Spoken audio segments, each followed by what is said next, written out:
E considerando a nova onda de calor que agora serão mais constantes, quais são as doenças que podem aumentar com as mudanças climáticas? Isso é no Brasil.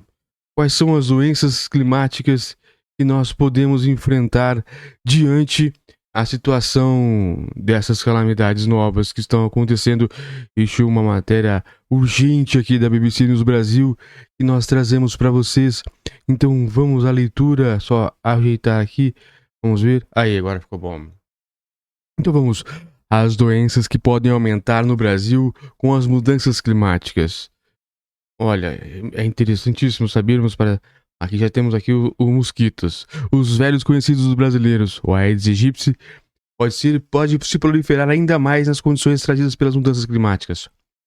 É uma matéria de Rony Carvalho, de São José do Rio Preto, São Paulo, da BBC Brasil. 11 de dezembro de 2023, é bem nova. Dizer que o dia está mais quente ou que as chuvas estão mais fortes deve se tornar algo mais comum nos próximos anos, no Brasil, por conta das mudanças climáticas. E segundo pesquisadores ouvidos pela BBC News Brasil, a forte desigualdade social existe no país deve ter impacto direto sobre quem mais sofrerá com os efeitos das mudanças climáticas na saúde pública, seja pelo surgimento de novas doenças ou pelo crescimento de número de casos de arboviroses, doenças transmitidas principalmente por mosquitos, já conhecidas como dengue, malária e febre amarela. Cássia Lemos, pesquisadora do Instituto Nacional de Pesquisas Espaciais, o INPE, é uma das brasileiras que tem se dedicado a prever como as mudanças climáticas devem impactar o sistema de saúde do Brasil. A articuladora da Adapta Brasil, plataforma que mostra os potenciais riscos das mudanças climáticas no país em diversas áreas, afirma que estudos já mostram que as doenças que mais devem aumentar com as mudanças climáticas são as arboviroses. Além da dengue, que já é um problema, nossas projeções mostram que a malária deve se alastrar ainda mais pela região norte e atingir de forma intensa o litoral do Nordeste até 2050. Olha essa perspectiva. A malária existem estudos científicos que a malária pode invadir aí o Nordeste brasileiro.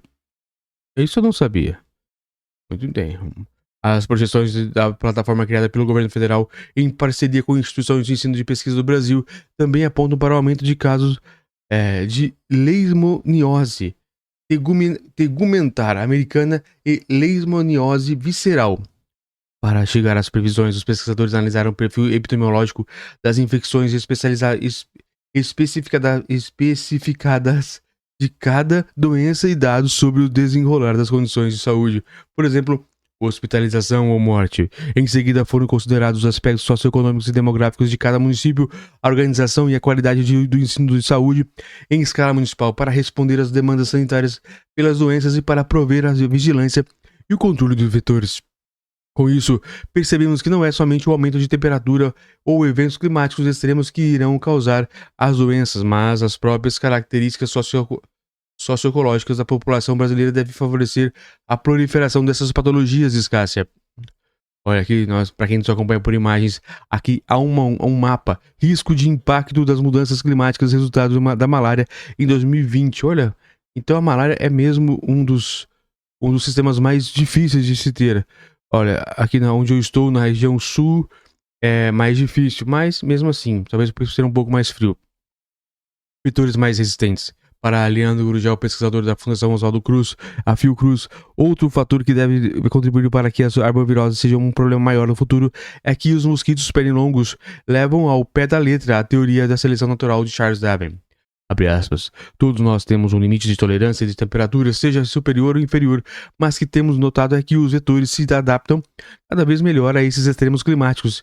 Isso os torna um problema cada vez maior para a saúde pública do mundo, pois mais resistentes, os mosquitos possuem mais exemplares e, consequentemente, conseguem atingir mais pessoas transmitindo doenças, aponta Gurgel. Como exemplo, o pesquisador da Fiocruz cita a capacidade de reprodução do Aedes aegypti, um dos vetores mais conhecidos dos brasileiros para transmitir a dengue, a chikungunya e a zika vírus. O Aedes aegypti é um mosquito que cada vez mais está se adaptando às mudanças do clima. Olha que mosquito bandido mesmo, né? Antigamente ouvíamos que ele somente se reproduzia em água limpa e parada. Hoje em dia, por exemplo, sabemos que ele se reproduz em lixo, água suja e que o ovo do mosquito pode se manter viável por mais de um ano sem água. É uma praga. Mas o pior é que hoje em dia não é apenas picando uma pessoa contaminada que o vetor que se contamina e transmite a doença. O simples fato de uma fêmea grávida de Aedes aegypti picar uma pessoa com dengue automaticamente faz com que ela contamine até 50% dos seus filhos. Ou seja, são novos Aedes que já aparecem com a capacidade de transmitir doenças em sua origem. Meu Jesus. Maior risco de morte. Aqui. Não são apenas as doenças arbovirosas que devem aumentar no futuro. Estudos mostram que doenças respiratórias, cardiovasculares e até renais devem aumentar no Brasil e a partir do acréscimo de 1,5 graus a 4 graus na temperatura média até o final do século. Conforme projeções do painel intergovernamental sobre mudanças climáticas, o IPCC, nas Nações Unidas.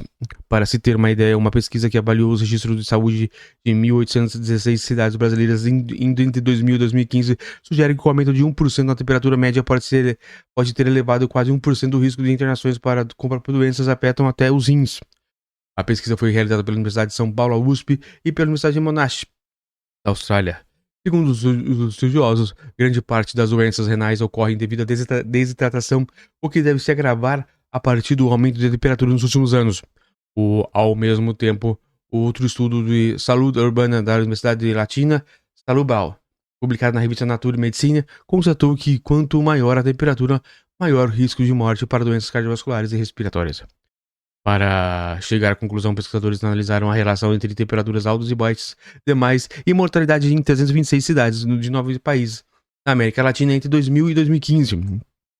O que a gente notou é que, tanto para as temperaturas extremas para o baixo, frio, quanto para as temperaturas extremas para cima, calor, aumenta o risco de morte para doenças.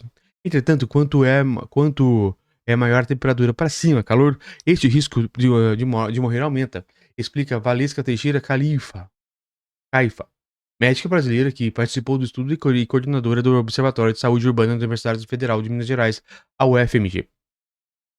Isso porque a exposição em longo prazo a altas temperaturas diminui a capacidade do corpo de ter uma temperatura constante, levando à insolação, síncope e exaustão ao calor, o que causa maiores chances de ter um AVC, por exemplo. Os dados somente evidenciam como mudanças climáticas não são uma pauta e deve estar ligada somente ao meio ambiente, mas todos os setores, pois todos de uma forma vão ser afetados ao aumento de temperatura e eventos climáticos extremos, afirma Valesca Caifa. Outras doenças. Também deve crescer no Brasil a incidência de doenças infecciosas e parasitárias a partir de alagamentos provocados por desastres naturais e eventos climáticos extremos em grande parte dos centros urbanos. Isso porque a chuva, a dificuldade da drenagem de águas e as falhas na coleta de lixo e esgoto configuram cenários propícios para os surdos e leptospirose. Da mesma forma, a falta de água em função de altas temperaturas pode provocar mais casos de esquistossomose e diarreias, problemas decorrentes do consumo de água contaminada. Os caramujos do gênero Bionfaria, que são hospedeiros do parasita que causa a esquistossomose, são favorecidos por pontos de água com pouca correnteza. Por exemplo, pode ser, que tenhamos um problema de malária no norte e nordeste, mas de dengue no sudeste.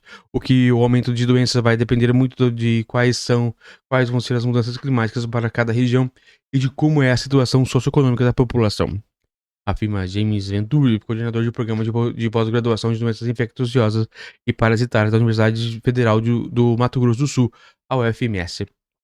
O pesquisador também ressalta que a própria resposta da sociedade pode favorecer a proliferação de certos parasitas. Isso é o mais importante. É a sociedade que decide se vai continuar ou não. Os parasitas são muito fortes, mas quem vai decidir se continua ou não somos nós. É isso que tem que ser dito. A ação e reação. Para Leandro Gurgel, pesquisador da Fiocruz, mais do que nunca é preciso o empenho dos governos e da sociedade civil em prol da mitigação das mudanças climáticas, assim como as doenças que são resultado de agressão ao meio ambiente. A mesma coisa está acontecendo com o meio ambiente. Nós estamos agredindo e uma hora a conta chega, seja um aumento de temperatura, alteração no regime de chuvas ou até mesmo eventos climáticos extremos, avisa Valesca Teixeira Caifa da UFMG, destaca que a situação precisa ser mais discutida pela sociedade. As pessoas precisam entender que o que a gente esperava acontecer em 2030 já está acontecendo. É necessário organizarmos nosso serviço de saúde para nessas mudanças demandas e isso inclui também o planejamento urbano. Um idoso na favela que mora em uma casa sem água encanada ou saneamento básico pode ser um potencial vítima das mudanças climáticas, assim como uma criança sem acesso aos serviços básicos de saúde.